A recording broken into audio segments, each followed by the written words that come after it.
Mr. Speaker.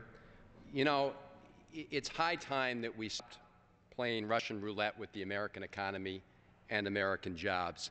And yet that is exactly what this measure does for the following reason. It says, okay, America, we're going to pay America's bills, but only for 5 more months, and only if we put in motion a plan that will end the Medicare guarantee and slash education.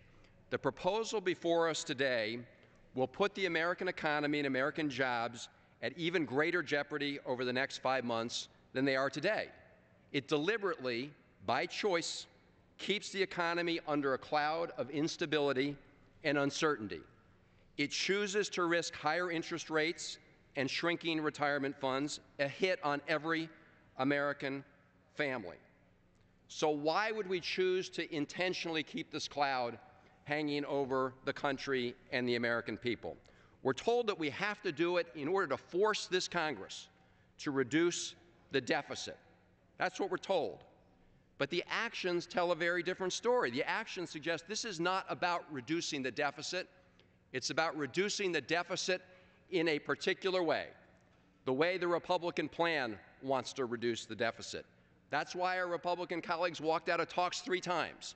That's why they've rejected the balanced approach and framework put forward by the President that says, let's do $4 trillion in deficit reduction, and we'll do $3 trillion in spending cuts and $1 trillion in revenue. $3 of spending cuts to every dollar in revenue from cutting special interest tax breaks and asking the folks at the very top to go back to the rates they were paying during the Clinton administration. Our Republican colleagues rejected that approach to reducing the deficit because they don't want to end these tax breaks for the purpose of reducing the deficit. In fact, passed a piece of legislation just a week ago that says we're going to keep America from paying bills unless we enact a constitutional amendment that makes it easier to cut Medicare and Social Security than it does to cut special interest subsidies.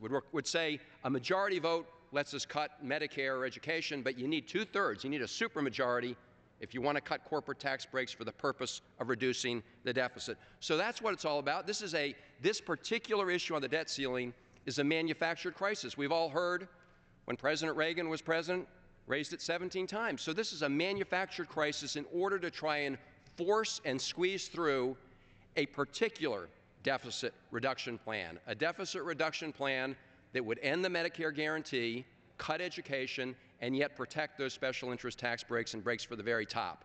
If we want to be serious about the deficit, we need to do a balanced approach, but let's not hold the entire American economy hostage. Let's not put us on 5 months to 5 months interest rate and creditworthiness watches in order to jam through a particular idea on deficit reduction. And with that, Mr. Speaker, I reserve the balance of my time. Gentleman reserves. Gentleman from Wisconsin, Mr.